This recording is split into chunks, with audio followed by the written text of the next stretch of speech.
नारी, औरत, महिला, कहाँ से शुरू करूं? असमर्थ हूँ।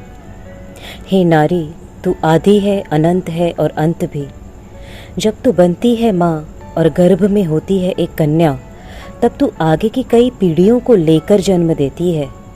तेरे गर्भ में पल रही कन्या की ओवरीज में होते हैं भावी पीढ़ी के बीज, अंडे। नारी, तू प्राण वाहिनी है, ऊर्जा का स्रोत है। प्रकृति को भी स्त्री माँ की उपाधि दी है, क्योंकि वो रास्ता है जीवन का, पनपने का, पालन का, पोषण का, देखभाल का। और गौर किया होगा आपने भी, ऊर्जा के सभी स्रोतों को मिली है संज्ञा नारी की। नदी बहती है कल कल, लिए अपने अंदर न जाने कितने जीव, और जहाँ से निकलती है वहाँ जीवन स्थान पाता है। सूरज की ऊर्जा, रोशनी हम तक पहुँचती है किरण द्वारा। चांद की ऊर्जा हम तक पहुँचती है चांदनी के रूप में। कमाल है, फिर क्यों स्त्री को कम आंका है समाज ने? प्रकृति ने तो कोई किया नहीं भेदभाव। बल्कि देखा होगा आपने कि जानवरों में पुरुष संज्ञा अधिक सुंदर होती है, चाहे वो शेर हो, मयूर या हिरन। नारी weaker sex, weaker section of the society नहीं। नारी तो सभ्यता का वो स्तंभ है जो न जाने कितनी ही सदियों से तरह तरह की मार के बावजूद खड़ा है स्थिर, संभालने को अपने परिवार, बच्चे और उनकी ज़रूरतों को। ऑस्कर वाइल्ड ने कहा है, मैं देखता हूँ जब मर्द औरत से प्यार करता है वो अपनी ज़िंदगी का बहुत छोटा सा हिस्सा देता है, पर जब औरत प्यार करती है वो अपना सब कुछ दे देती है। जननी, तेरी यही है जर्नी। जन्म देती है तू हर जीव को, लड़ती है हर पल तू, कभी खुद से, कभी दुनिया से, बचाने कभी अपनों को, कभी अपने आप को।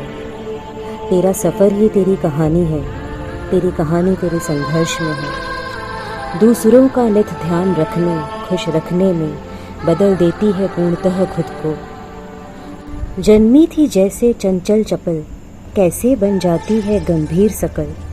न दिख जाए ठहाके होठों पर, न झलक जाए आंखें कभी सामने सबके, दबा जाती है अपनी संवेदनाओं और वेदनाओं को। नारी, जन्मी थी तू लिए पंख कोमल, कुछों के काट दिए तभी, कुछों को एहसास ही नहीं कि उड़ भी सकती है तभी। जन्मी थी तू कल्पनाओं से भरी, रह नित बद्ध पिंजर में सिमट कर रह गई दुनिया तेरी। जन्मी थी तू माँ बाबा के घर में, जहाँ तुझे बताया गया रोज़ कि चली जाएगी एक दिन ये छोड़ के सभी।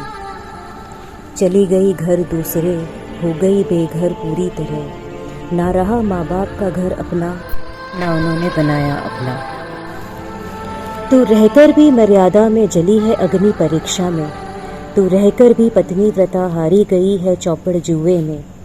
तू कोई सामान नहीं, कोई ज़मीन का टुकड़ा नहीं, किसी की जागीर नहीं, जो करे सौदा तेरा कोई।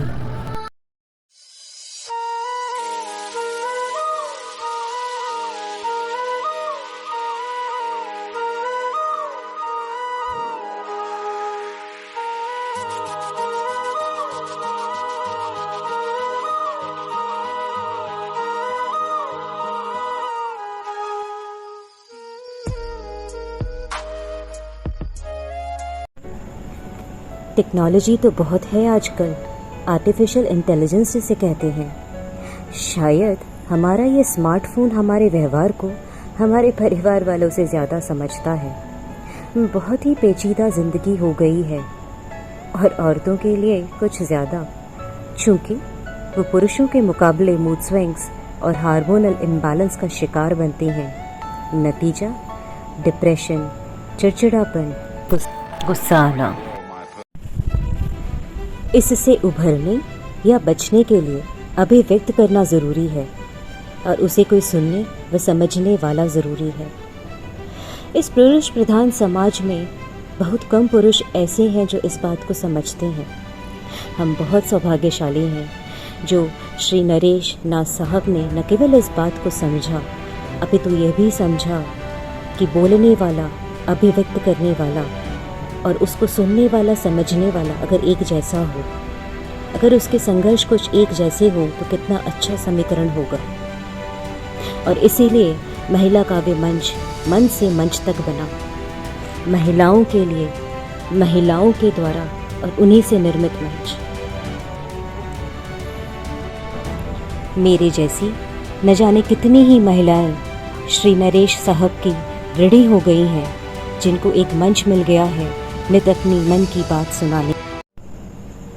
भारत का शायद ही कोई राज्य अछूता हो जहां मकाम की जड़ें विस्तृत न हुई हो। महिला सशक्तिकरण की तरफ श्री नरेश नाथ साहब का यह कदम बहुत ही सराहनीय है। उन्होंने सही मायने में बचा लिया है बहुत जिंदगियों को, जो घुटा घुटा, अनसुना, अस्तित्वहीन सा महसूस कर रही थी। भर दिया है उनमें आत्मविश्वास और कुछ कर गुजरने की चाहत को जिंदा, जो छुप गई थी किसी कोने में, जिसकी लौ बुझने की कगार पर थी। नाथ साहब का साहित्यिक परिचय क्या दूं? ये वह मसीहा हैं जिन्होंने काव्य मंच के द्वारा एक नई क्रांति को जन्म दिया है, जो न केवल देश परंतु अंतर्राष्ट्रीय स्तर पर न केवल महिलाओं अपितु वरिष्ठ नागरिकों, बच्चों, देश के जवानों व हर व्यक्ति को बढ़ावा दे रहे हैं, वह उनका सशक्तिकरण कर रहे हैं, जो बोलना चाहते हैं और कुछ श्रोता चाहते हैं। श्री नाथ साहब कई बार इस बात पर जोर देते हैं कि किसी भी समाज या देश के लिए चुप बैठी प्रजा से ज़्यादा हानिकारक और कुछ नहीं। हमें चुप नहीं रहना है, चाहे हम 4 लाइनें ही क्यों ना लिखें, पर लिखना है, क्योंकि कलम से बड़ा हथियार कोई नहीं, कलम से बड़े पंख कोई नहीं। नाथ साहब का बहुत बहुत बहुत धन्यवाद।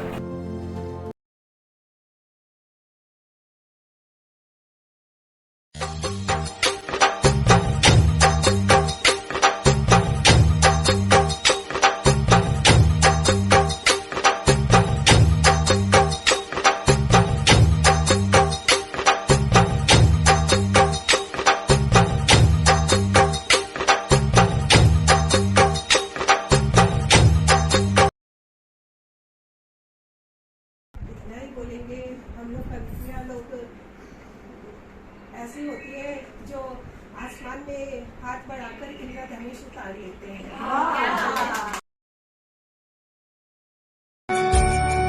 हे वीणावादिनी सरस्वती, हंसवाहिनी सरस्वती, विद्यादायिनी सरस्वती, नारायणी नमोस्तुते। हे वीणावादिनी सरस्वती।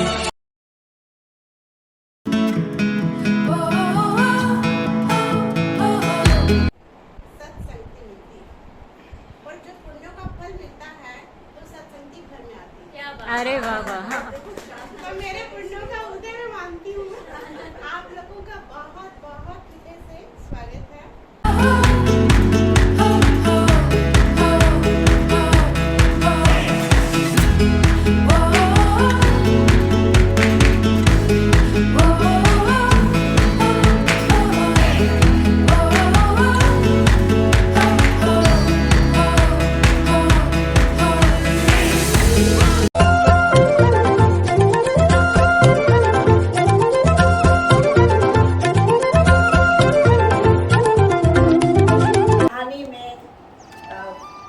सुबह का बुला शाम को घर आ जाता है। कहानियों में सुबह का बुला शाम को घर आ जाता है। काश की जिंदगी कहानी हो। वो चेतावनी देते रहे, कविता ने सच का साथ ना छोड़ा। वो चेतावनी देते रहे, कविता ने सच का साथ ना छोड़ा।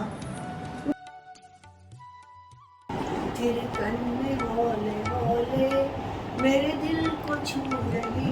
वाह वाह वाह वाह। इस समुंदर की लहरें, उम्मीद का परिंदा हसरत में खो गया कहीं। उम्मीद का परिंदा। स्टेशन के प्लेटफॉर्म पर पड़ी प्रकाश मार्स जबकि गणपति का धुआं। मुझे राधा नहीं बनना, मुझे मीरा नहीं बनना, मुझे राधा नहीं बनना, मुझे मीरा नहीं बनना, रुक्मणी बन के ओ सजना सजाऊं मैं तेरा अंगना। परिवार की वो बेटी जो थी, गरीब परिवार की बेटी जो थी,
नारी, तू कर वही जो तू करना चाहती है।